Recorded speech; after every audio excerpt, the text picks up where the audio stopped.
प्रभु के भवन में जो आने का मौका है कहीं पर भी जाने से बहुत उत्तम है। हालेलुया।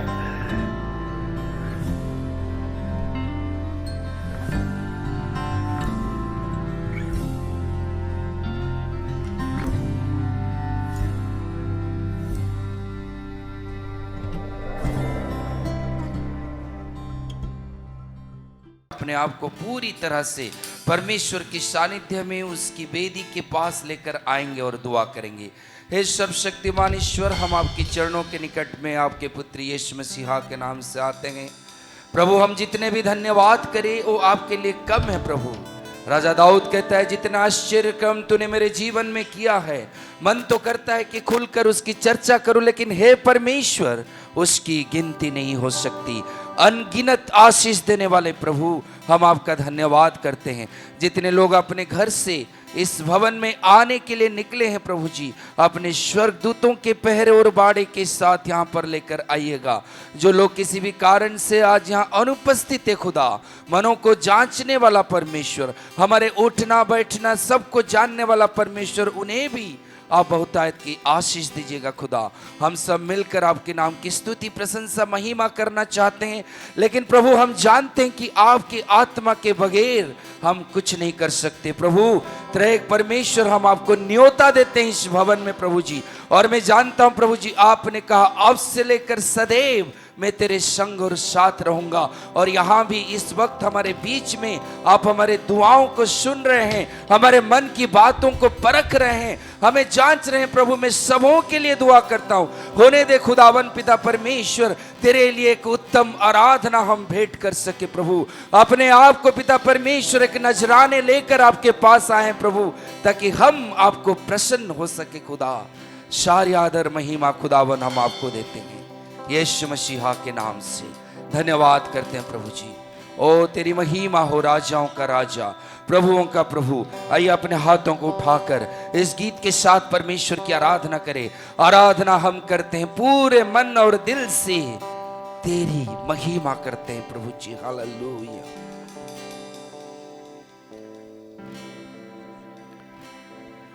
आराधना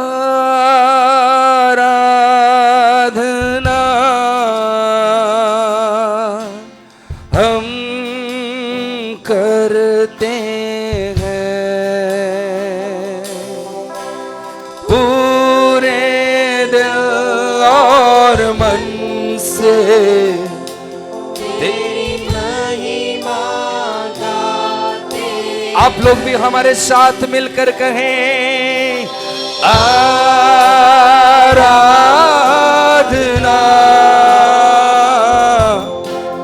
हम करते हैं पूरे पूरे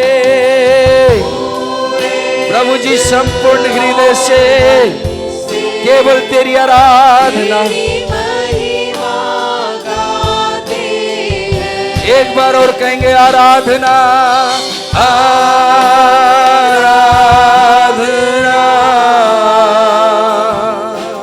हम करते हैं पूरे और मन। ये चीज तेरी महिमा गाते हैं, और हम कहते हैं, और हम कहते हैं दिल से, दिल से, दिल से, दिल की गहराई से, और हम कहते हैं, प्रभु यीशु मुझ में हो। आइए उस प्रभु को पुकारे, प्रभु यीशु मुझ में हो तेरी महिमा। उसकी भवन में हम जो खड़े हैं, आइए उसके नाम की स्तुति, प्रशंसा और महिमा करें। थैंक यू जीसस, तेरी आराधना हो। यस लॉर्ड,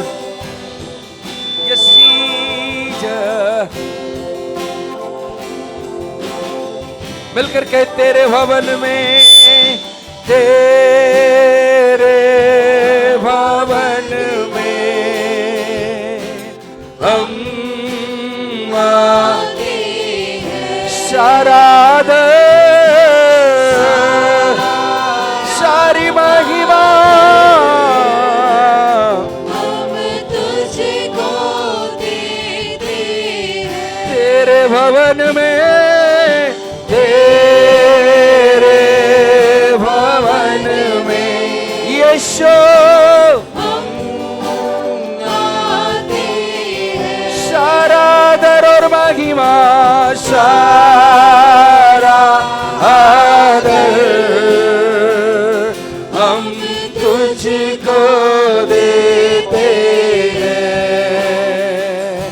और हम कहते हैं, दिल से कहते हैं, और हम कहते हैं, यीशु यीशु यीशु तेरी आराधना। आइए उसकी आराधना करे, अपने होठों से उसके नाम की प्रतीति करे। ओ कहे प्रभु तू आ, तू यहाँ पर उपस्थित हो जा मेरे खुदा। तेरी महिमा प्रभु यीशुआ मुझ में हो तेरी महिमा। प्रभु यीशुआ मुझ में हो तेरी महिमा, मुझ में हो तेरी महिमा।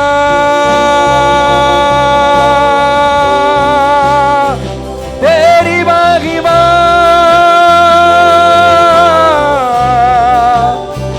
तेरी महिमा।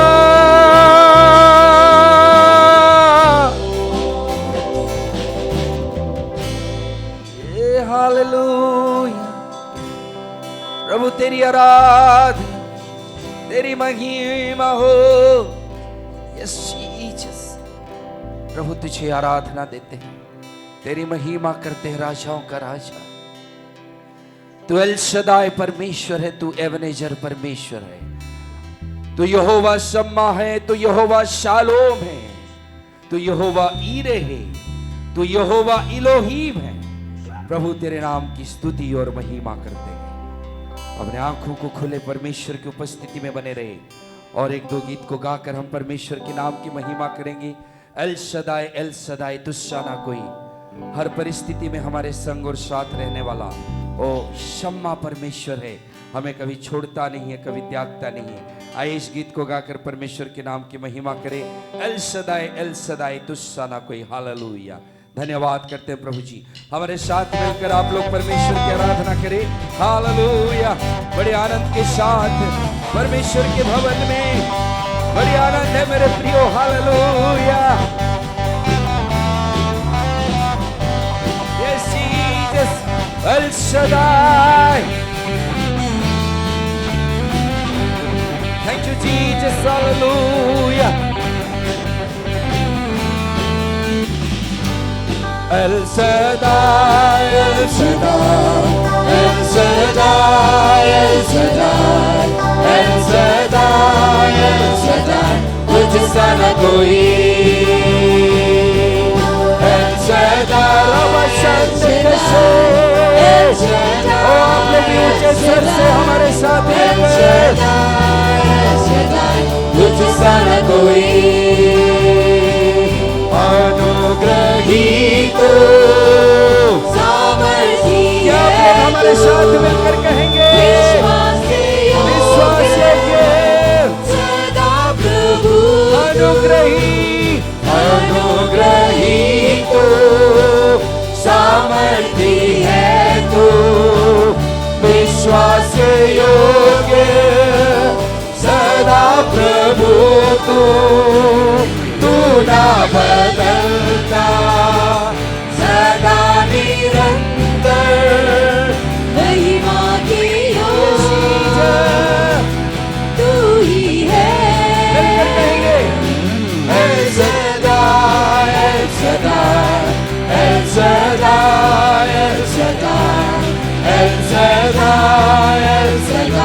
तुझ सा न कोई। हालेलुया। ओ तेरी महिमा करते प्रभु जी। असंभव को संभव करने वाला परमेश्वर हमारे संग और साथ है। यहोवा राफा, यहोवा शालोम हमारे साथ है।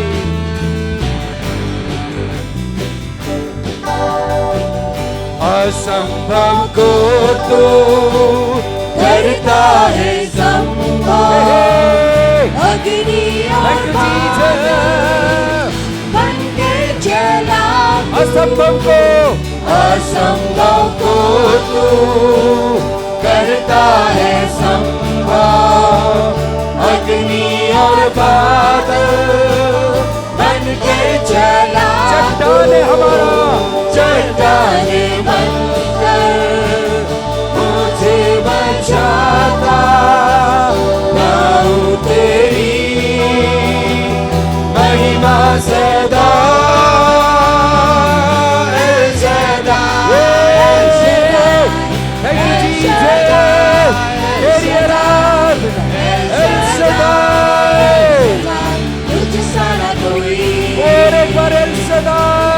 El Shaddai, El Shaddai, El Shaddai, El Shaddai, El Shaddai, El Shaddai, तुझ सा न कोई।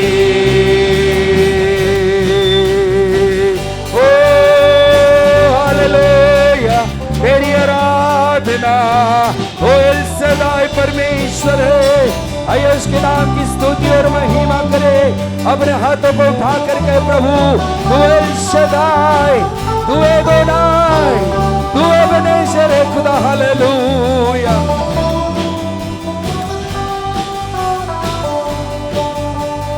तू ही देता मुझको खुशियाँ, तू ही करता है प्यार। तेरा प्यार है माँ से बढ़कर। तू ही सच्चा खुदा। तू ही देता मुझको खुशियाँ। तू ही करता है प्यार। तेरा प्यार है माँ से बढ़कर। तू ही सच्चा खुदा। तो तेरे लिए आनंद के साथ परमेश्वर हमको सबको इकट्ठा किया है। नाच गए हम जिए है खुदा। तो तेरे लिए हम नाचे, तो तेरे लिए हम गाए, तो तेरे लिए हम जिए है खुदा। मेरी इबादत, मेरी चाहत तू ही तो है। दिल की रौनक मेरी ताकत तू ही तो है मसीह। मेरी इबादत मेरी चाहत तू ही तो है। दिल की रौनक मेरी ताकत तू ही तो है मसीह। मिलकर तो तेरे लिए Thank you Jesus, we worship you Jesus, तेरी आराधना हो प्रभु। तेरे लिए Thank you Lord, जिए है खुदा। तेरे लिए हम गाते हैं और नाचते हैं खुदा यीशु। नाचे तो तेरे लिए हम जिए है खुदा।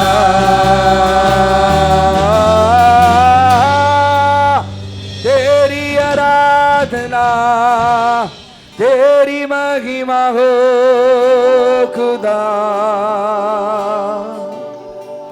ओ धन्यवाद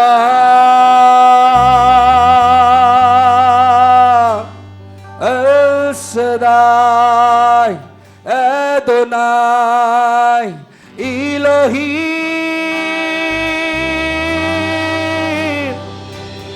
तेरी आराधना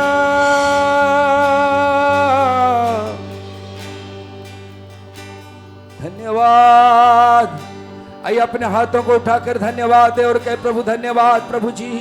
धन्यवाद यहोवा शालोम, धन्यवाद यहोवा एबेनेजर, धन्यवाद यहोवा यिरे।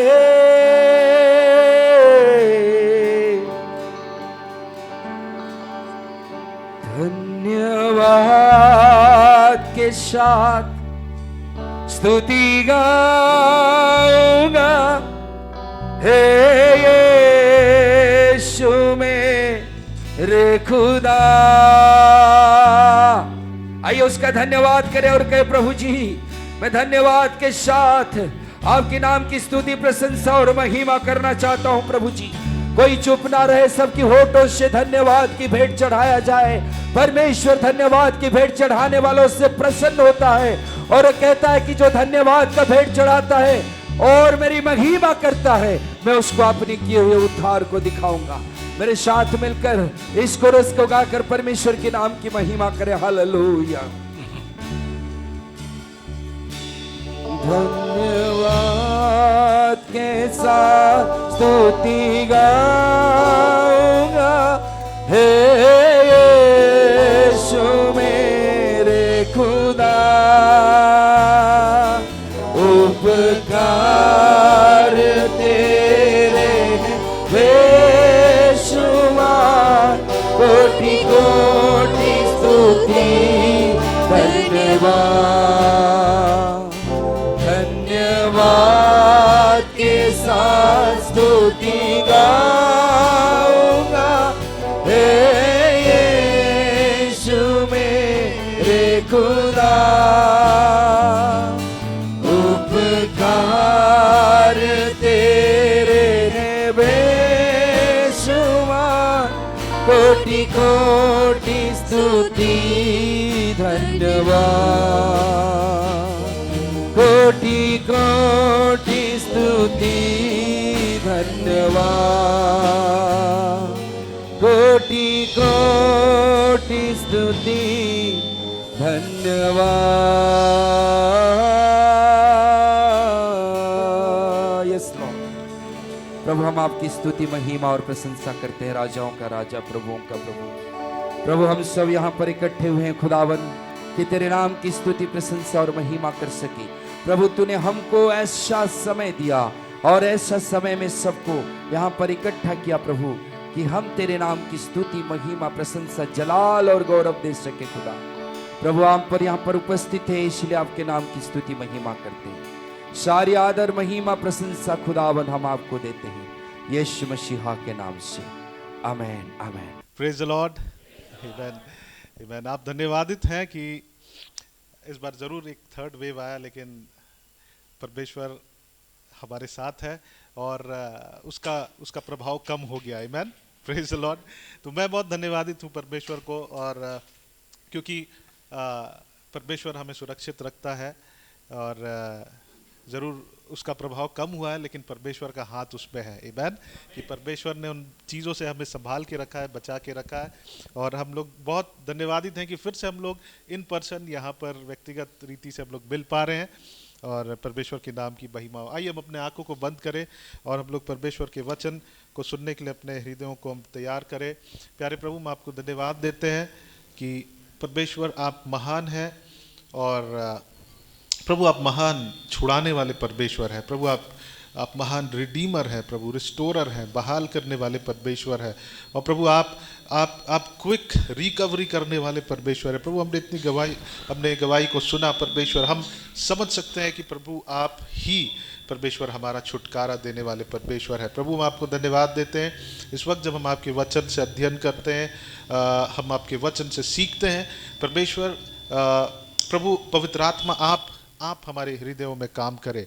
आप ये वचन सिर्फ हमारे सर में नहीं, लेकिन हमारे हृदय तक प्रभु वो पहुंचने पाए और हमारे जीवन का वो भाग हो जाने पाए। परमेश्वर धन्यवाद करते हैं, सारा आदर सारा महिमा हम आपको देते हैं। प्रार्थना आपके बेटे प्रभु यीशु मसीह के नाम से मांगते हैं, सुनने और दया से ग्रहण करें। आमीन, आमीन, आमीन। Praise the Lord. आज हम लोग परमेश्वर के वचन से एक बात को देखेंगे, और जब हम लोग गवाही भी सुन रहे थे तो हम एक बात को समझ सकते हैं कि हमारा परमेश्वर छुड़ाने वाला परमेश्वर है, हमारा परमेश्वर रिस्टोर करने वाला परमेश्वर है, बहाल करने वाला परमेश्वर है। आमीन। हमारा परमेश्वर हमें रिडीम करता है, हमें छुड़ाता है, हमें डिलीवर करता है। और जब हम बाइबल में पढ़ते हैं कई जगहों पे परमेश्वर के विषय में लिखता है कि वो हमारा छुटकारा देने वाला परमेश्वर, और उन बातों को देखकर हम ये समझ सकते हैं कि हमारा परमेश्वर का हृदय कैसा है, छुटकारा देने वाला हृदय है। आमीन। हम उत्पत्ति से लेकर जब शुरुआत से जब हम देखते हैं निर्गमन के आगे जब भी हम देखेंगे उन बहुत सारी जगहों में परमेश्वर अपने लोगों को क्या देता है, छुटकारा को देता है। हम लोग एक वचन को खोलेंगे इफिसी उसका 1 अध्याय और इफिसी 1 अध्याय और उसका 9 और 10 पद को पढ़ेंगे। और कोई पढ़ सकते हैं उसको? क्योंकि उसने अपनी इच्छा का भेद उस भले अभिप्राय के अनुसार हमें बताया, जिसे उसने अपने आप में ठान लिया था कि समयों के पूरे होने का ऐसा प्रबंध हो कि जो कुछ स्वर्ग में है और जो कुछ पृथ्वी पर है सब कुछ वह मसीह में एकत्र करे। आमीन। यहाँ पे लिखता है क्योंकि उसने अपनी इच्छा के भेद उस भले अभिप्राय के अनुसार हमें बताया। परमेश्वर की ये इच्छा थी और वो उसको बहुत प्लेजर मतलब बहुत प्लेजर के साथ, इच्छा और अभिप्राय के साथ आगे लिखता है कि अभिप्राय के अनुसार हमें बताया, जिसे उसने अपने आप में ठान लिया था और उसने डिटरमाइंड हो गए थे परमेश्वर। आगे लिखता है कि समयों के पूरे होने का ऐसा प्रबंध हो कि जो कुछ स्वर्ग में है और जो कुछ पृथ्वी पर है सब कुछ वह मसीह में क्या करे, एकत्र करे। क्यों एकत्र करे? जब हम कुलूसी उसका 1 अध्याय और 9 पद को हम लोग जब पढ़ते हैं, कुलूसी 1 अध्याय और 16 पद से, सॉरी माफ करिए 9 नहीं 16 पद से, यहाँ पे लिखता है क्योंकि उसी में सारी वस्तुओं की क्या हुई है, सृष्टि हुई है, स्वर्ग की हो अथवा पृथ्वी की, देखी या अनदेखी, क्या सिंहासन, क्या प्रभुताएं, क्या प्रधानताएं, क्या अधिकार, सारी वस्तुएं उसी के द्वारा और उसके लिए सृजी गई है। आमीन। और हम जानते हैं कि पाप के कारण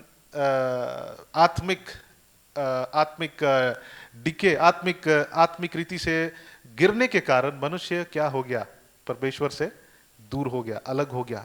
आमीन।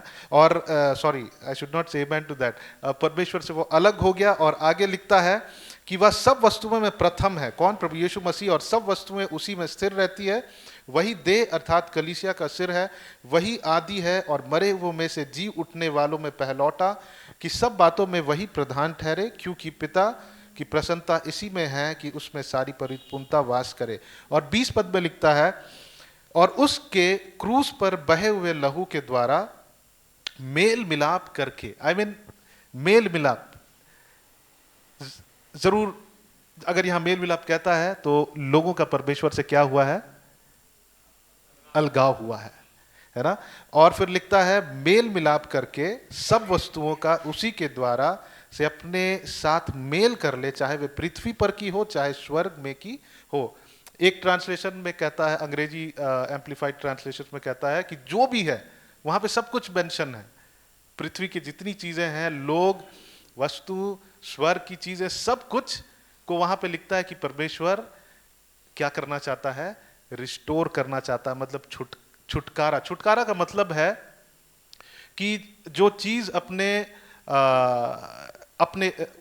वो जिस योजना से बना हुआ, जिस मकसद से बना हुआ है, जब वो उस मकसद में कार्य नहीं करता है, उसको वापस उस मकसद में काम करा, जब वो होता है, उसका मतलब होता है रिस्टोरेशन। आमीन, है ना। और यहाँ पे जब हम यहाँ पे पढ़ते हैं, यहाँ पे परमेश्वर क्या कह रहा है कि मैं सब कुछ अपने लिए क्या करूंगा, इकट्ठा करूंगा। क्यों इकट्ठा करेगा? क्या वो उनका पहला नहीं था? वो उन्हीं का था। उसने रचना की और उसने अपने लिए रचना की थी। आमीन। हम परमेश्वर को बिलोंग करते हैं, हम अपने आप को बिलोंग नहीं करते हैं। और यहाँ पे इस वचन से, इन 2 वचनों से हम समझ सकते हैं कि परमेश्वर का हृदय कैसा है, छुटकारा देने वाला हृदय है। आमीन। छुटकारा मतलब एकत्र, कहां से एकत्र करेगा परमेश्वर? और यहां पे जो एकत्र करने के विषय में लिखा, वो कहां से एकत्र? जो संसार में चले गए, जो परमेश्वर से दूर हैं, उनको रिस्टोर करके वो अपने पास लाना चाहते हैं, उसके विषय में लिखा। तो हम यहाँ पे इफिसी उसका 1 अध्याय का 9 पद को जब हम पढ़ते हैं, हम समझ सकते हैं कि परमेश्वर ने पहले से इस योजना को बनाया। जब जब जब मानव जाति पाप में पड़ा, परमेश्वर ने इस योजना को बनाया कि मैं अपने लोगों को क्या करूंगा, छुटकारा दूंगा, मैं अपने लोगों को रिस्टोर करूंगा। रिस्टोर का अलग शब्द है बहाल करूंगा। जो जो जो जो घुम गए हैं, दोज हु आर लॉस्ट, मैं वापस उनको अपने पास लाऊंगा। और इससे हमें यह समझ में आता है कि हमारा परमेश्वर कैसा परमेश्वर है, उसका हृदय कैसा है, छुटकारा देने वाला हृदय है। आमेन। He is a God who has a heart to redeem us, to restore us. Amen. हम लोग, हमारे पास समय कम है, हम लोग कुछ उदाहरणों को देखेंगे, कुछ पुराने नियम से, कुछ नए नियम से। और हम लोगों को इस बात को जानना जरूरी है कि परमेश्वर का हृदय छुटकारा देने वाला हृदय है। आमेन। और इसलिए जानना जरूरी है कि हम भी जानकर, हम भी परमेश्वर के समान हम क्या करें, हम कार्य करें। हमारे अंदर भी ये बात होनी चाहिए कि हम भी लोगों को क्या करें, हम रिडीम करें, हम रिस्टोर करें। आमेन। आमेन। परमेश्वर का हृदय कैसा हृदय है, वो हमें रिस्टोर करने वाला, हमें रिडीम करने वाला, हमें छुटकारा देने वाला है ना। जो चीज अपने मकसद, जिस मकसद से बनाया गया, अगर वो उस मकसद में कार्य नहीं कर रहा है, उसको वापस फिर से उसमें कार्य। आप लोग शायद हिस्ट्री चैनल में कभी देखे होंगे, रिस्टोरेशन करके एक कार रेस्टोरेशन। यस। तो कार रेस्टोरेशन का मतलब क्या, कहीं कहीं जंक यार्ड में जहां पर सब पुराने कारों को डाल दिया गया, वहां से निकाल कर ला के फिर से उसको बहाल करके फिर से वैसे ही नया बना देते हैं। जैसे वो पहले कार्य करने के लिए बनाया गया था, अब वो कार्य नहीं कर रहा है, लेकिन उसको निकाल कर फिर से उसको नया बनाकर फिर से क्या कर रहे हैं, उसको चलने के लिए उसको फिर से बना रहे हैं। आमेन। नए नियम के अनुसार, जब हम नए नियम के अनुसार देखेंगे तो रिस्टोरेशन का मतलब है, छुटकारा का मतलब है कि फिरौती देकर खरीद लेना वापस, टू रीपरचेज इट बैक। आमेन।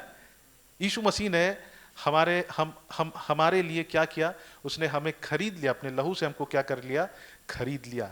पुराने नियम में जब हम देखेंगे, जब इजरायलियों के जीवन को देखेंगे, तो परमेश्वर उनको उनके विपत्ति से क्या किया, छुटकारा दिया, है ना। बैबीलोन में जब वो कैप्टिव्स थे, वहां पे जब वो कैदी थे, वहां से परमेश्वर उनको छुटकारा देता है। हम लोग कुछ बातों को देखेंगे और सबसे पहले इजराइल के विषय में देखेंगे। और हम लोग खोलेंगे निर्गमन उसका 15 अध्याय और उसका 13 पद। जब आप इसको 1 पद से पढ़ेंगे, यहां पर आप पढ़ सकते हैं मूसा का गीत। और वो किसका गीत है, छुटकारे का गीत है। ये मिस्र में ये लोग स्लेव थे, ये लोग गुलामी थे, है ना। जब इजराइल में अकाल पड़ा और वहां से लोग कहाँ गए, मिस्र में भोजन के लिए। और वहां पर ये लोग क्या हो गए, गुलामी हो गए, जो इजरायली लोग। और परमेश्वर ने अद्भुत अद्भुत काम करके फिरौन की दृष्टि में परमेश्वर ने अपने आप को प्रूव किया कि मैं इनका परमेश्वर हूं, और उनको वो छुड़ाया। और यहाँ पे 15 का 1 पद में लिखता, तब मूसा और इजरायलियों से ने यहोवा के लिए यह गीत गाया। उन्होंने कहा, मैं यहोवा की गीत गाऊंगा क्योंकि वह महाप्रतापी ठहरा है। आमेन। और 13 पद में लिखता है, अपनी करुणा से तूने अपनी छुड़ाई हुई प्रजा की क्या की, अगुवाई की। मतलब परमेश्वर ने उनको छुड़ाया और उनकी अगुवाई किया। अपने बल से तू उसे अपने पवित्र निवास स्थान को ले चला। परमेश्वर छुड़ाकर वापस उनको वैसे ही वहीं ले जा रहा था जिसके लिए परमेश्वर ने उन्हें बनाया था, जिस स्थान के लिए और जैसे परमेश्वर ने उन्हें बनाया था। हम लोग और कुछ वचनों को पढ़ेंगे। भजन संहिता चैप्टर 77, और हम लोग थोड़ा क्विक करेंगे क्योंकि समय कम है। भजन संहिता चैप्टर 77 और उसका 15 पद। यहां पे लिखता है, तूने अपने भुज बल से अपनी प्रजा याकूब और यूसुफ के वंश को क्या किया है, छुड़ा लिया है। आमेन। परमेश्वर छुड़ाने वाला परमेश्वर है। और फिर 19 पद में लिखता है, तेरा मार्ग समुद्र में है और तेरा रास्ता गहरे जल में हुआ है। जहां हम अपने इमेजिनेशन से, अपने कल्पना से, जहां हम रास्ता को हम लोग कल्पना नहीं कर सकते हैं, वहां पर तेरा क्या लिखता है कि परमेश्वर तेरा मार्ग समुद्र में है और तेरा रास्ता गहरे जल में है। आप ऐसे कह सकते हैं कि परमेश्वर का रास्ता समुद्र में भी है। अगर हमको समुद्र से पार होना है तो वहां भी परमेश्वर ने अपने लोगों के लिए रास्ता बना के रखा है। जब हमको पार होना होगा उस समय प्रभु हमारे लिए रास्ता बना देगा। और तेरा पांव के चिन्ह मालूम नहीं होते। और फिर लिखता है तूने मूसा और हारून के द्वारा अपनी प्रजा की अगुवाई भेड़ों की सी की है। 78 जब हम अध्याय में पढ़ेंगे और 78 का 34 और 35 पद को पढ़ेंगे, यहां पर लिखता है जब वह उन्हें घात करने लगता तब वे उसको पूछते थे। जब इजरायली लोग बार बार परमेश्वर उनको छुड़ाता था, फिर वो पाप करते थे, फिर छुड़ाता था, फिर वो पाप करते थे। उसके विषय में लिखा है कि जब वह उन्हें घात करने लगता तब वे उसको पूछते थे, परमेश्वर को पूछते थे और फिर कर परमेश्वर को यत्न से खोजते थे। क्यों खोजते थे? क्योंकि उनको एक बात पता था और परमेश्वर ने उनको प्रूव किया था। उनको स्मरण आता था कि परमेश्वर हमारी चट्टान है और परम प्रधान यहोवा हमारा छुड़ाने वाला परमेश्वर है। हालेलुया, आमीन। जब भी हम पुराने नियमों में पढ़ेंगे, हम पाएंगे कि परमेश्वर इजरायलियों को बहुत बार छुड़ाया। और कब कब छुड़ाया? जब वो उनके पीछे चल रहे थे, सिर्फ जब उनके पीछे चल रहे थे। जब वो पाप में भी थे, परमेश्वर ये कहते थे कि मैं तुम्हें जरूर छुड़ाऊंगा। आमीन। हम लोग यशाया उसका 42 को खोलेंगे, आइजाया चैप्टर 42। आप इन वर्सेस को आप लिख के रखें ताकि आप हमेशा इसको पढ़कर याद रखें कि मेरा परमेश्वर का हृदय छुड़ाने वाला हृदय है। वो हमको रिस्टोर, वो हमको रिडीम करना चाहता है। यशाया उसका आइजाया चैप्टर 42 43 को,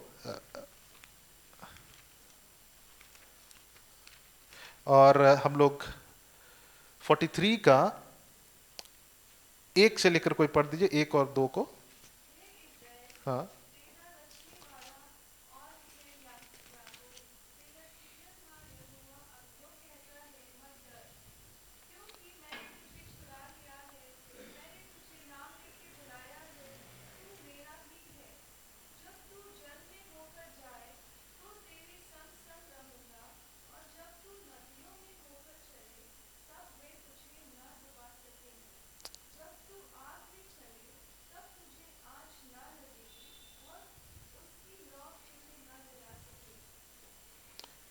ओके। इससे पहले जब आप 42 अध्याय के जब आप 18 पद से जब आप आगे पढ़ेंगे, वहां पे परमेश्वर के स्टेटमेंट को देख सकते हैं। वहां पे हम समझ सकते हैं कि परमेश्वर बहुत सॉरोफुल है, बहुत दुखी है, क्योंकि इजरायली लोगों को सिखाने के बावजूद भी, बताने के बावजूद भी वो लोग परमेश्वर के अनुसार नहीं चलते थे, बार बार पाप में पड़ते थे, है ना। 25 पद में लिखता है इस कारण उस पर उसने अपने क्रोध की आग भड़काई और युद्ध का बल चलाया, और यद्यपि आग उसके चारों ओर लग गई तो भी वह ना समझा, वह जल भी गया तो भी वो ना चेता। जब यशाया 1 अध्याय से लेकर 40 पद से पहले तक जब आप पढ़ेंगे, वहां पे बार बार चेतावनी दिया गया है ना। लेकिन जब आप 40 अध्याय से जब आप आगे पढ़ेंगे, वहां पे परमेश्वर का प्रतिज्ञा मिला है इजरायलियों को कि मैं तुम्हें क्या करूंगा? छुड़ाऊंगा। क्या परमेश्वर शर्त रखा था? नहीं। अगर वो पाप में भी थे तब भी परमेश्वर उनसे क्या करता था? प्रेम करता था। और इससे हम ये समझ सकते हैं कि उनका हृदय कैसा हृदय है? छुड़ाने वाला हृदय है। आमीन, हालेलुया।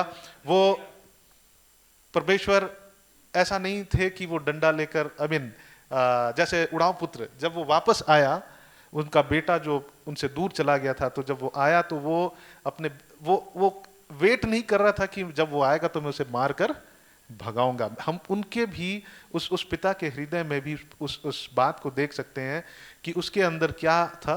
प्रेम था, और वो चाहता था कि मैं अपने बेटे को रिडीम कर छुड़ा कर मैं वापस लेकर आऊं। और यहां पर भी जब हम पढ़ते हैं हमें यह समझ में आता है, यहाँ 43 का 1 पद में, कि हे इजराइल तेरा रचने वाला। इससे पहले जब हम पढ़ेंगे परमेश्वर के क्रोधित स्टेटमेंट्स को देख सकते हैं, बहुत दुखी होकर कह रहे हैं कि तुम लोगों को बताने के बावजूद भी तुम मेरे पीछे नहीं चले। लेकिन यहां पे लिखता है, हे इज़राइल तेरा रचने वाला और हे याकूब तेरा सृजनहार यहोवा अब यूं कहता है, मत डर, क्योंकि मैंने तुझे छुड़ा लिया है, मैंने तुझे नाम लेकर बुलाया है। मैं तेरे संग रहूंगा और जब तू नदियां में होकर चले तब वे तुझे ना डुबा सकेंगी, जब तू आग में चले तब वह आंच ना लगेगी और उसकी लौ तुझे ना जला सकेगी, क्योंकि मैं यहोवा तेरा परमेश्वर हूं, इज़राइल का पवित्र, मैं तेरा उद्धार करता हूं। आमीन। छुटकारा, उसका उद्धार का मतलब होता है छुटकारा। उद्धार का मतलब होता है वापस ले आना किसी को। जब हम लेवी व्यवस्था उसका लेविटिकस चैप्टर 25 में पढ़ते हैं, वहां पर एक वर्ष के विषय में लिखा हुआ है, ईयर ऑफ जुबली, है ना, जुबली का वर्ष। हम लोग खोलेंगे लेवी व्यवस्था और उसका 25 अध्याय, लेविटिकस चैप्टर 25 और 8 पद से हम लोग पढ़ेंगे। और यहां पर बहुत ही अद्भुत वर्णन है छुटकारे का, बहुत ही अद्भुत वर्णन है छुटकारे का। जब आप इसको पढ़ेंगे तो आपको समझ में आएगा, और समझ में आएगा कि सचमुच परमेश्वर का हृदय छुड़ाने वाला हृदय है, परमेश्वर का हृदय छुटकारा देने वाला हृदय है। परमेश्वर का हृदय कैसा है? वापस, हमको वापस बनाने का हृदय है, उद्धार देने का हृदय। यहां पे लिखता है 7 विश्राम वर्ष, अर्थात 7 गुना 7 वर्ष गिन लो, 7 into 7 49 ईयर्स। 7 विश्राम वर्षों का यह समय 49 वर्ष होगा। तब 7वें महीने के 10वें दिन को, अर्थात प्रायश्चित के दिन, जय जयकार के महाशब्द का नारसिंगा अपने सारे देश में सब कहीं फुकवाना। और उस 50वें वर्ष, 50th वर्ष को पवित्र मानना और देश के सारे निवासियों के लिए छुटकारे का क्या करना? प्रचार करना। ये किसका? परमेश्वर ये कह रहा है कि 50वें वर्ष में को पवित्र मानना और देश के सारे निवासियों के लिए छुटकारे का क्या करना? प्रचार करना। And go and announce the day, year of deliverance.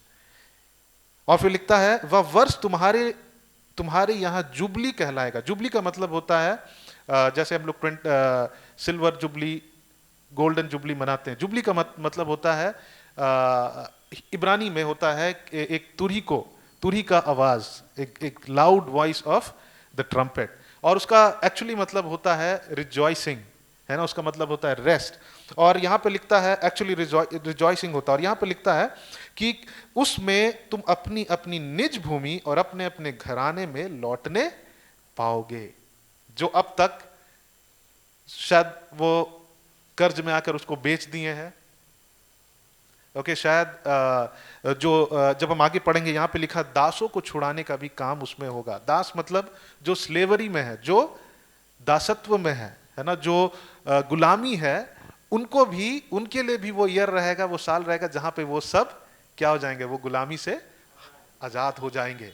आमीन। और परमेश्वर कह रहा कि जाकर डिक्लेयर करो कि ये वर्ष किसका वर्ष होगा? छुटकारे का वर्ष होगा। आमीन। और वहां पे जब हम 25 पद से पढ़ेंगे, वहां पे संपत्ति भी क्या कर रहा है? संपत्ति को भी, वहां पे आप उस हेडिंग को पढ़ सकते हैं, भू संपत्ति छुड़ाने का विधि भी होगा उस समय। मतलब जितना कुछ है वो साल कैसा साल होगा? छुटकारे का वर्ष होगा। आमीन। हम लोग 25 पद से पढ़ेंगे। यहां पे लिखता है, ओके 13 पद और आगे भी पढ़ेंगे। यहां लिखता है, इस जुबली के वर्ष में तुम अपनी निज भूमि को लौटाने पाओगे। जो तुम्हारा भूमि था, शायद उसे वो लोग कर्ज में आकर बेच दिए हैं, वो किसी और का हो गया, लेकिन वो क्या हो जाएगा? वो रिस्टोर हो जाएगा। और यदि तुम अपने भाई बंधु के हाथ कुछ बेचो या अपने भाई बंधु से कुछ मोल लो, तो तुम एक दूसरे पर अंधेर ना करना। और फिर 35 पद से जब हम पढ़ेंगे, वहां पे कंगालों को भी क्या देना है? उनको क्या देना है? उद्धार देना है। उनके लिए भी एक रेस्टोरेशन का समय है। एक बहुत ही अद्भुत वर्णन है डिलीवरेंस का।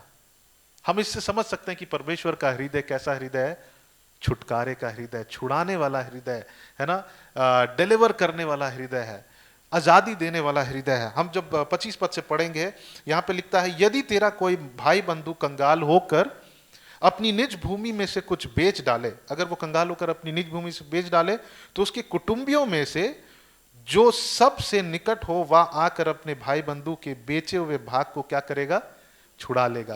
अंग्रेजी में लिखता है किन्समैन रिडीमर, मतलब जो सबसे क्लोजेस्ट रिलेटिव है उसको आके तुमको छुड़ाना होगा। कौन से वर्ष में? In the year of jubilee.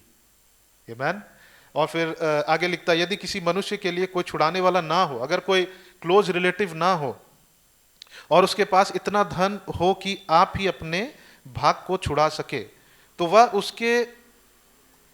उसके बिकने के समय से वर्षों की गिनती करके शेष वर्षों की उपज का दाम उसको जिसने उसे मोल लिया है फेर दे, तब वह अपनी निज भूमि का अधिकारी हो जाएगा। मतलब कि जो उसने बेच दिया है उसको वापस लेने के लिए उसके पास पैसा नहीं है, लेकिन उसके लिए इजी कर दिया जाएगा कि तुम कैसे उसको वापस ले सको। और ये छुटकारे को दिखाता, ये रिडेम्पशन को दिखाता, ये डिलीवरेंस को दिखाता, ये जो मेरा खो गया चीज था उसको वापस लेने का समय है, लेने का वर्ष है ना। जब हम 29 पद से पढ़ेंगे, वहां दासों को छुड़ाने के विषय में लिखा है। यहां लिखा है, फिर यदि कोई तेरा भाई बंधु तेरे सामने कंगाल होकर अपने आप को तेरे हाथ बेच डाले, अपने आप को, लोग जो स्लेवरी में, लोग जो गुलामी में चले जाते हैं क्योंकि उनके पास में क्या नहीं है, धन और संपत्ति नहीं है। कल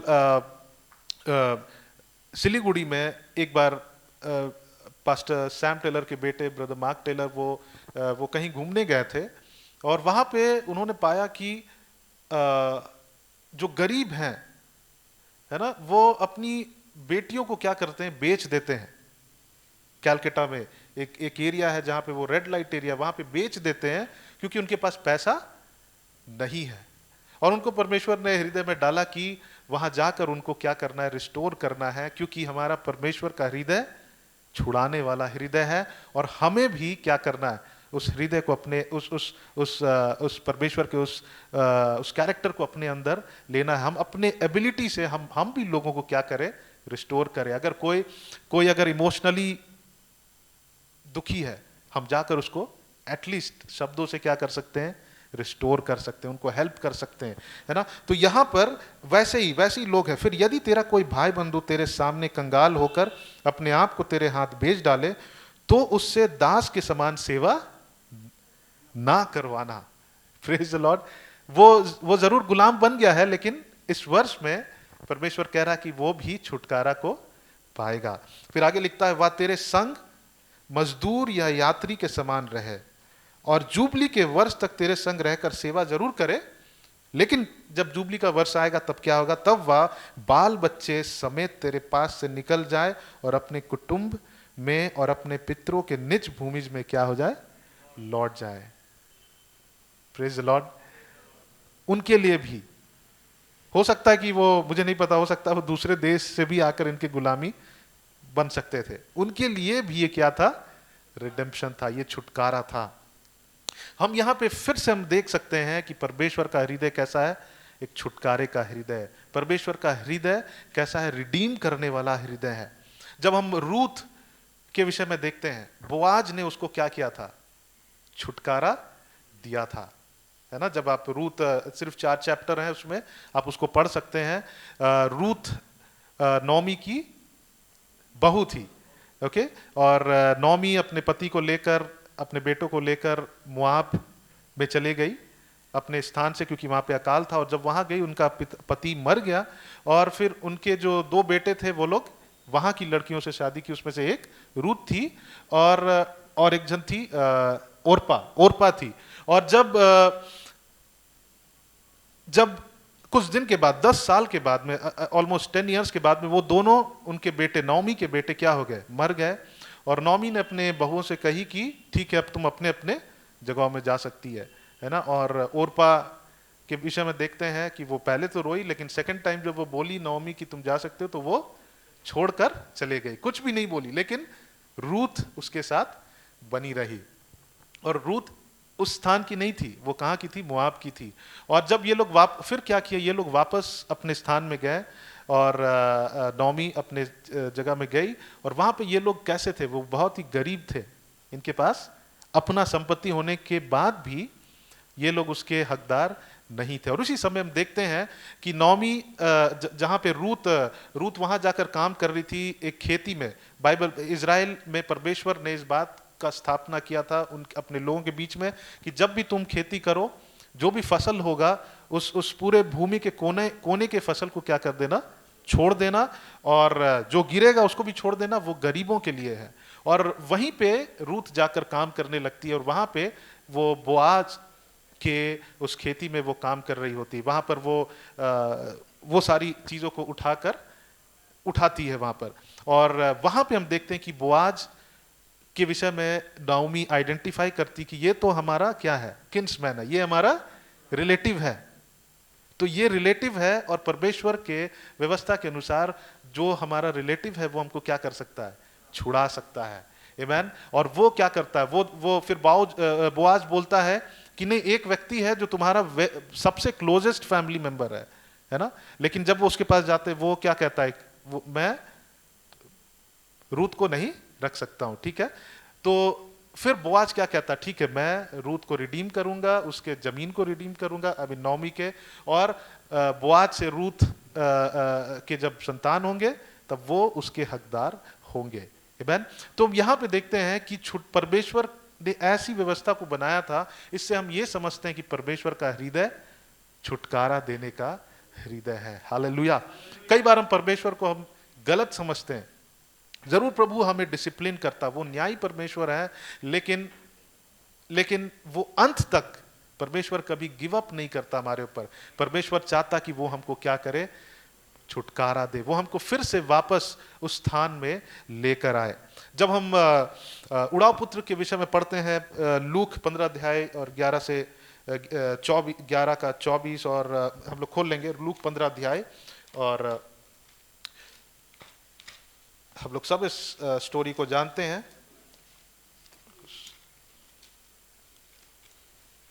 लूक उसका 15 अध्याय, और हम देखते हैं 11 से आगे जब हम पढ़ेंगे 11 से 24 पद तक हम पाएंगे कि वहां पे एक किसी मनुष्य के 2 पुत्र थे। उसमें से छोटे ने पिता से कहा, हे पिता, संपत्ति में से जो भाग मेरा हो वह मुझे दे दीजिए। 15 अध्याय का 11 पद से उसने उसको अपनी संपत्ति बांट दी। बहुत दिन ना बीते थे कि छोटे पुत्र सब कुछ इकट्ठा करके दूर देश को चला गया, और वहां कुकर्म में अपनी संपत्ति क्या कर दिया? उड़ा दिया। अपने पिता से सब लिया, अपना भाग लेकर अब गया, और वहां सब क्या कर दिया? सब उड़ा दिया। जब वह सब कुछ खर्च कर चुका तो उस देश में बड़ा अकाल पड़ा, और वह कंगाल हो गया। वहां पे वो कंगाल हो गया, और वहां पे आगे लिखता है, इसलिए वह उस देश के निवासियों में से एक कि यहाँ जा पड़ा। उसने उसे अपने खेतों में सूअर चराने के लिए भेजा, और वह चाहता था कि उन फलियों से जिन्हें सूअर खाते हैं अपना पेट भरे। अब उसका ऐसा दशा आ गया है कि जहां सूअर खाते हैं, मैं वो जहां काम कर रहा था, वो खाना खाने के लिए भी वो तैयार था। जब वो अपने आप में आया तब कहने लगा, मेरा पिता कि कितने ही मजदूरों को भोजन से अधिक रोटी मिलती है, और मैं यहाँ भूखा मर रहा हूं। और वो डिसाइड करता कि मैं जाके अपने पिता के वहां मैं भी नौकर बनकर सेवा करूंगा। कभी कभी हमारा भी मेंटालिटी, हमारे भी माइंड सेटअप ऐसा होता है कि परमेश्वर मुझे दंड देगा, मैं जाकर थोड़ा बहुत परमेश्वर से कुछ मांगूंगा, है ना। और जब हम आगे पढ़ते हैं, मैं उठकर अपने पिता के पास जाऊंगा और उससे कहूंगा कि पिताजी, मैंने स्वर के विरोध में और तेरी दृष्टि में पाप किया है। अब इस योग्य नहीं रहा कि तेरा पुत्र कहलाऊं, मुझे अपने एक मजदूर के समान रख ले। तब वह उठकर अपने पिता के पास चला। वह अभी दूर ही था कि उसके पिता ने उसे देखकर तरस खाया। क्या उसका पिता एक लाठी लेकर खड़ा था? नहीं, उसके पिता ने क्या खाया?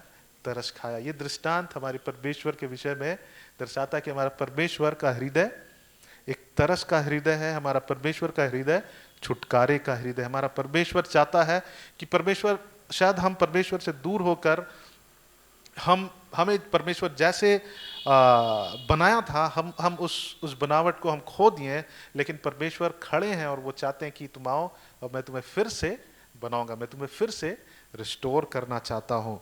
और जब हम आगे देखते हैं, उसका पिता उसे देखकर बहुत खुश हुआ और वहाँ पे सेलिब्रेशंस हुए। और उसका जो जेठा पुत्र जो खेत में था, जब वह आते हुए घर के निकट पहुंचा तो उसने गाने बजाने और नाचने का शब्द सुना। 26 पद, अतः उसने एक दास को बुलवा कर पूछा, यह क्या हो रहा है? उसने उससे कहा, तेरा भाई आया है और तेरे पिता ने पला हुआ पशु कटवाया है, इसलिए कि उसे भला चंगा पाया है। यह सुनकर वह क्रोध से भर गया। वो सुनकर क्रोध से भर गया, ये तो मैं आपके साथ में था, वो तो चला गया है, अब आप उसके साथ इतने खुश क्यों हो रहे हैं? फिर 29 पद में लिखता, उसने पिता को उत्तर दिया, देख मैं इतने वर्ष से तेरी सेवा कर रहा हूं और कभी भी तेरी आज्ञा नहीं टाली, तो भी तूने मुझे कभी एक बकरी का बच्चा भी ना दिया कि मैं अपने मित्रों के साथ आनंद करता। परंतु जब तेरा यह पुत्र जिसने तेरी संपत्ति वेश्याओं में उड़ा दी आया, तो उसके लिए तूने पला हुआ पशु कटवाया। उसने उससे कहा, पुत्र तू सर्वदा मेरे साथ है। प्रभु वो उससे भी प्रेम करता है, और जो कुछ मेरा है वह सब तुम्हारा ही है, परंतु अब आनंद करना और मगन होना चाहिए, क्योंकि या तेरा भाई मर गया था फिर जी गया है, खो गया था अब वो मिल गया है। Amen, hallelujah. He was lost and now he is found. मतलब हम लोगों ने पढ़ा वहां पर कि परमेश्वर स्वर्ग में पृथ्वी पर सब चीजों को क्या करना चाहता है? अपनी ओर एकत्रित करना चाहते। मतलब कि जो भी खो गया है पाप के कारण, जो भी परमेश्वर से डिसयूनाइट हो गए हैं, उसको परमेश्वर यूनाइट करना चाहते हैं। और सबसे बड़ा योजना, सबसे बड़ा छुटकारे का उदाहरण है प्रभु यीशु मसीह। आमेन, हालेलुया। सबसे बड़ा छुटकारे का जो एग्जाम्पल है वो प्रभु यीशु मसीह। परमेश्वर स्वयं वो हमारे लिए छुटकारे के लिए वो आए, हमारे लिए मरे, गाड़े गए, तीसरे दिन जी उठे।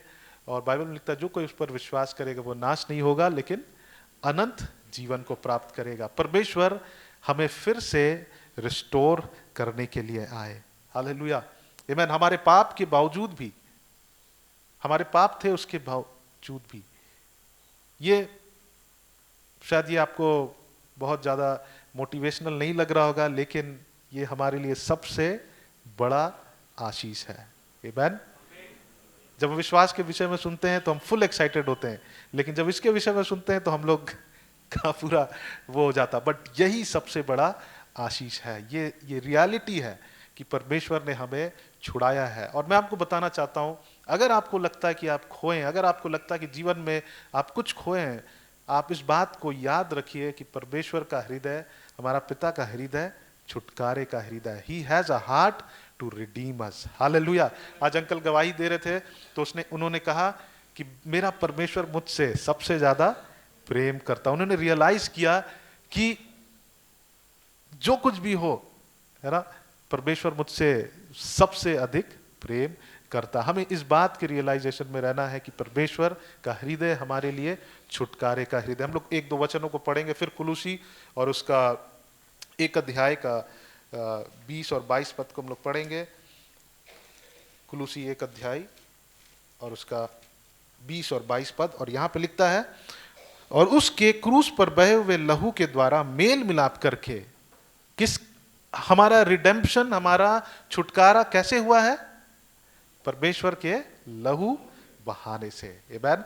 और फिर आगे लिखा है, सब वस्तुओं का उसी के द्वारा से अपने साथ मेल कर ले, चाहे वे पृथ्वी पर की हो चाहे स्वर्ग की हो। और 22 पद में लिखता, उसने अब उसकी शारीरिक देह में मृत्यु के द्वारा तुम्हारी भी मेल कर लिया, ताकि तुम्हें अपने सम्मुख पवित्र और निष्कलंक और निर्दोष बनाकर उपस्थित कर दे। जैसे कभी कभी हमारे बच्चे, हम ये कह सकते हैं कि जो सुप्रीम कोर्ट में कुछ केसेस चलते हैं, है ना, और एक जज पूरा कोशिश करता है कि वो कैसा भी अपराधी हो, मैं उसको क्या कर दूं?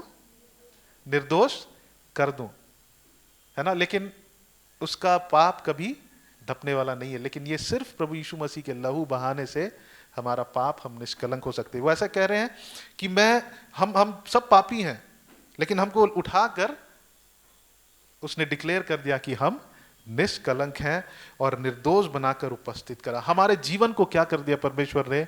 रिस्टोर कर दिया। रोमी 8 अध्याय का जब हम 38 से 29 तक पढ़ते हैं, वहां पे लिखता है कि परमेश्वर का प्रेम का कोई सीमा नहीं है। आमीन।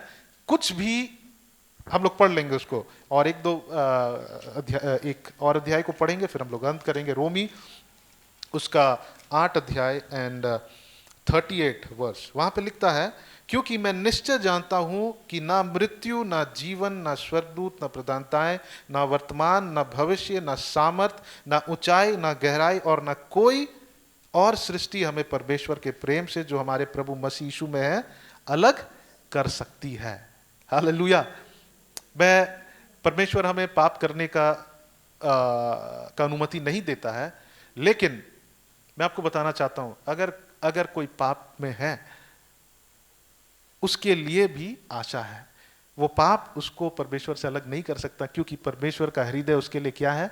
छुटकारे का हृदय है। हालेलुया। और यही हमारे अंदर भी होना चाहिए। जब हम लोगों को देखते हैं, परमेश्वर के उस छुटकारे के जो कैरेक्टर है, परमेश्वर का उस छुटकारे के दृष्टि से हमें लोगों को देखना, हमें उनको क्या करना है? हमें उनको रिस्टोर करना, हमें उनको छुड़ाना है, हमें उनको छुटकारा देना है। कई बार हम लोग जज करते हैं, जजमेंटल होते हैं, लेकिन हमें उन्हें बताना है कि परमेश्वर आपसे प्रेम करता है। शायद वो 10 बार 20 बार, इजरायली लोग कई बार पाप करते थे, और जब हम अपने आप को जांचेंगे, हम भी वैसे ही हैं, लेकिन परमेश्वर का हृदय कैसा है? छुटकारे का हृदय है। हालेलुया। और परमेश्वर, इब्रानी उसका 7 का 25 में लिखता है, जो यीशु के द्वारा परमेश्वर के पास आता है वह उसका पूरा पूरा उद्धार कर सकता है। आधा नहीं, वो उसको पूरा पूरा रिस्टोर कर सकता है। जैसे कार रिस्टोरेशन में कभी कभी ऐसा होता है कि कुछ पार्ट को रिस्टोर नहीं कर सकते हैं, है ना, वो पूरा सड़ गया है। एग्जाम्पल दे रहा हूं। वैसे हमारे जीवन में नहीं है, परमेश्वर के साथ ऐसा नहीं है। वो उनका हृदय छुटकारा देने का हृदय है, और वो हमें पूरा पूरा छुटकारा दे सकता है। हालेलुया। कई बार हम लोग मसीह में आने के बाद भी हम गिल्ट कॉन्शियस होते हैं कि परमेश्वर ने मुझे उस पाप के लिए छुटकारा अभी तक दिया नहीं, और उसके कारण हम लोग बंधन में होते हैं। लेकिन मैं आपको बताना चाहता हूं, परमेश्वर हमें पूरा पूरा उद्धार देने के लिए काबिल है। आमीन। हालेलुया। अगर कोई खो गए हैं, परमेश्वर उसे लौटा के लाएगा। अगर कोई बीमार है, परमेश्वर उसे चंगा करेगा। अगर कोई नाश हो गया है, परमेश्वर उसे फिर से बनाएगा। अगर कोई खो गया है, परमेश्वर उसे फिर से अपने पास रिडीम करेगा। आमीन। आइए हम लोग इस बात को जाने, और इस कोरस को हम लोग एक छोटी सी कोरस को गाएंगे, और हम लोग परमेश्वर की आराधना करेंगे। और वो कोरस है, मैं आजाद हूं, मैं आजाद हूं। आइए हम लोग सब खड़े हो जाए। हम लोग आज इस कम्युनियन एलिमेंट्स में हमने भाग लिया, और हम लोग आज इस बात को स्मरण करें। Okay. Hallelujah. Thank you lord Jesus. प्रभु, तू मेरा छुटकारा देने वाला परमेश्वर है।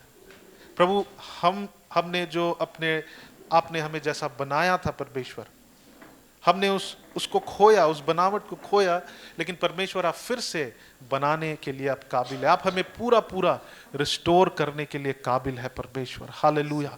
Thank you Jesus. आइए हम अपने जीवन से संबंधित उन बातों को हम सोचे जहां हमें छुटकारा का जरूरत है, जहां हमें रिडेम्पशन की जरूरत है, और हम इस गीत को गाएं, और हम विश्वास करें, हम पूरी तरह से विश्वास करें परमेश्वर पे। हालेलुया। Thank you Jesus. तू ही है वो जो मुझको छुड़ाता, तू ही है वो जो मुझको बचाता। देखता हूँ मैं जब तेरी क्रूस की ओर, तू ही है वो जो मुझको संभालता। तू ही है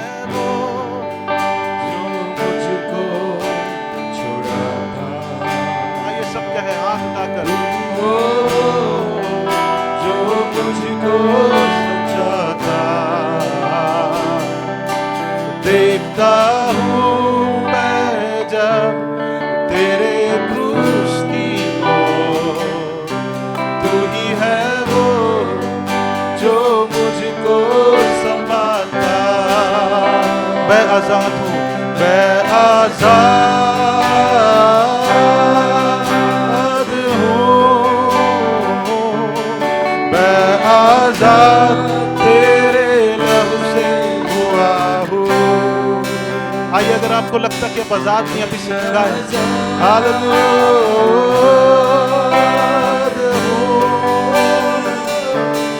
मैं आजाद तेरे लहू से हुआ हूँ। टूटे सारे बंधन आजाद मैं हुआ हूँ,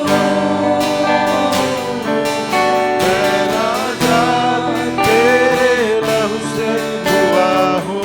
यस लॉर्ड, हालेलुया। टूटे सारे बंधन आजाद मैं हुआ हूँ,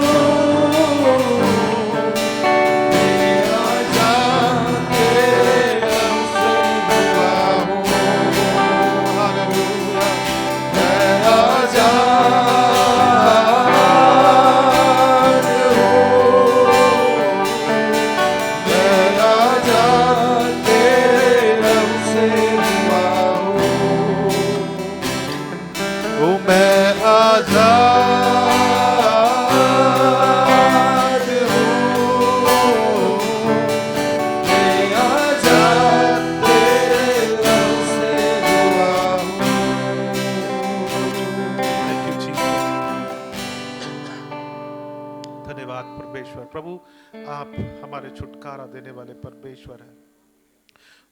प्रभु, वही कैरेक्टर प्रभु आप हम में भी डाले कि प्रभु जब लोग